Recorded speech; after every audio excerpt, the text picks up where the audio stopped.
Ahoy there, nautical truth seekers. My name is Aries Ezra, your decorated skipper for this voyage, and you have just boarded the illustrious ship Nautical Awakenings, where we have daily deep dives into Esoterica and boldly sail steadfast into the waters of truth. Today, we plunge into the dark mirror of the mystical tree of life, a subject few dare to explore, the Qliphoth, the tree of death, and the shadowy underbelly of the Kabbalah. The Kabbalistic tree of life is revered as a divine map of creation and consciousness, a bridge between the human and the divine. But every light casts a shadow, and every ascent has its descent. Beneath this luminous tree lies its reflection, the tree of death, or the Qliphoth. Often mistranslated as evil or demonic, the Qliphoth is, in truth, a repository for the misused, rejected, or distorted aspects of divine power. It is not merely hellish, but also transformational. It is the inner abyss, our shadow, our trauma, our ego in its most monstrous form. It's time to haul up the anchor, set your compasses, and cast off all lines. We're about to go nautical.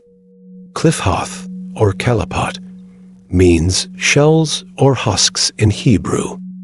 They are the fractured remnants of divine light, left over after the cataclysmic event of Shevrit Haklim, the shattering of the vessels during the creation process, according to Lurianic Kabbalah. This concept is deeply esoteric. In the beginning, divine light poured into vessels to shape reality, but the vessels could not hold the full intensity of the light and shattered. Their shards, infused with holy energy, became the Qliphoth, distorted mirrors of the Sephiroth. The Qliphoth is not a mere inversion of the tree of life.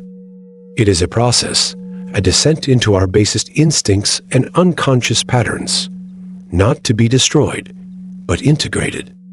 In fact, the journey through the Qliphoth is often mirrored in mystical and initiatory traditions as a rite of passage. Just like Dante descended into hell before reaching heaven, or the shaman dies symbolically before being reborn, the seeker must confront their demons to find their true self. Each Qlipha, singular of Qliphoth, is a corrupted counterpart to a Sephira. Where Keter on the tree of life is the crown of divine unity, its Qliphothic opposite is Thaumiel. The twin gods representing division, rebellion, and duality. Chakma becomes Gagil, the hinderers, distorting wisdom into chaotic deception. Bina becomes Sathriel, the concealers warping understanding into illusion and suppression. And it continues. Chest becomes Gamchikoth, the devourers of benevolence, warping mercy into parasitic indulgence. Gabura becomes Golakeb, the burners with fire, turning divine severity into rage and destruction. Tiferet becomes Thagirian, the disputers, where harmony becomes narcissism and pride. Netzach becomes Gareb, the ravens of dispersion. Hod turns into Samael, the poison of God, distorting intellect into manipulation. Yesod becomes Gamaliel, the obscene ones, corrupting the foundation of reality into seduction and false appearances. Finally, Malkuth becomes Lilith or Nehemoth, the queen of the night, where the material world becomes a graveyard of lost souls and base desires. What does this mean? It means that if we walk only the path of light, we deny half of our existence. The Qliphoth shows us that spiritual growth requires shadow work, confronting our repressed trauma, desires, and unconscious tendencies.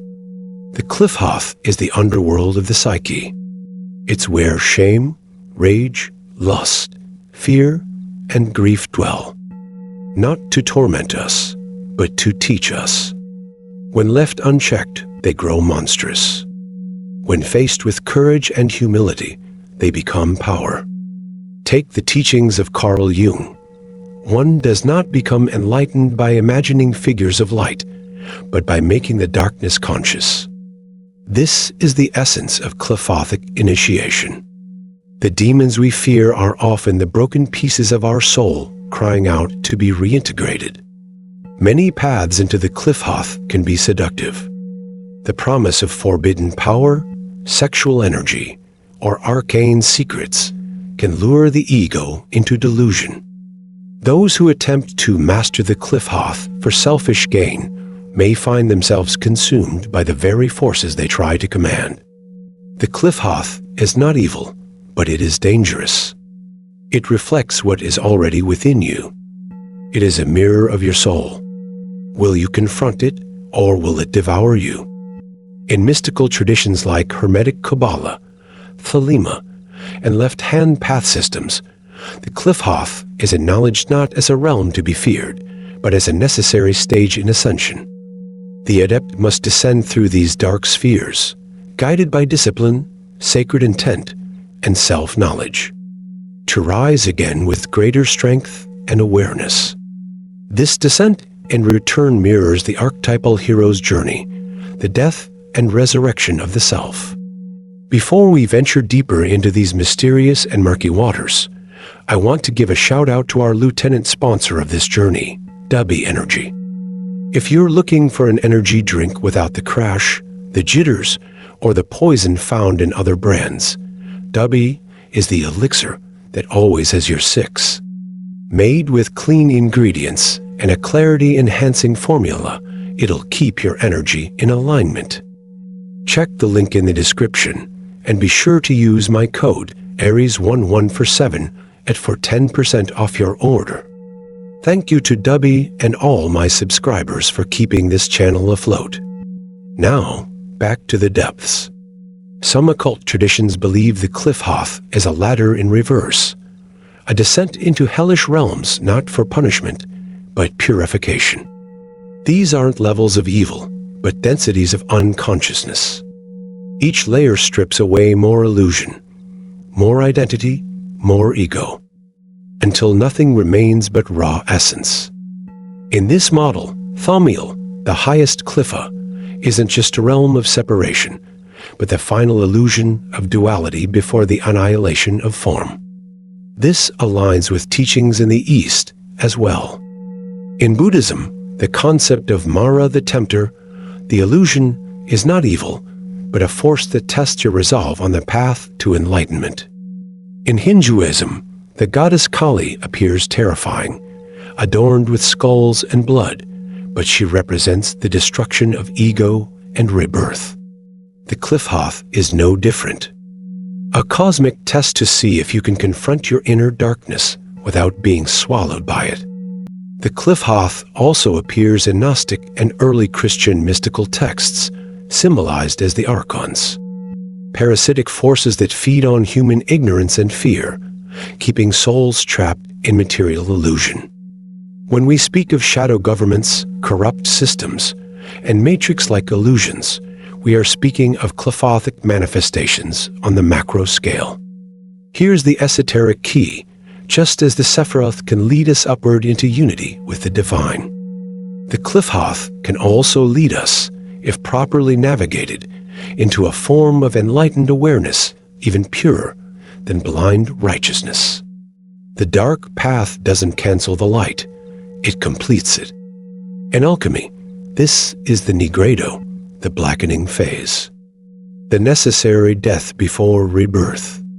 Many mystics report that the journey through the Qliphoth often begins during a spiritual crisis, a dark night of the soul. Depression, existential dread, identity collapse, these aren't signs of spiritual failure, but signals that your soul is shedding old skin. You're not broken, you're being reborn. The myth of the phoenix captures this truth perfectly. It must burn in its own fire to be reborn from the ashes. So too must we face our personal underworlds, our own Qliphoth, to emerge as spiritual warriors. When you come out the other side, you gain what the mystics call gnosis, true first-hand knowledge of the self. Not through books, not through rituals, but through the fire of inner confrontation.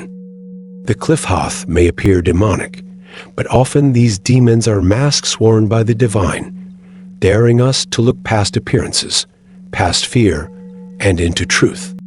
The journey is not for everyone, and that's okay. Some will choose to dwell only in the tree of life and never see its shadow. But for those of you brave enough to peer into the abyss will also peer into you. And in that moment, if you remain steady, you'll discover that the darkness was never your enemy. It was your teacher all along. We've reached the end of today's voyage, truth seekers. Before you disembark, remember, the Qliphoth isn't just out there in some astral realm. It lives within. In your habits, your wounds, your projections, your fears. By facing them, you step into a greater version of yourself, of higher spiritual power and awareness.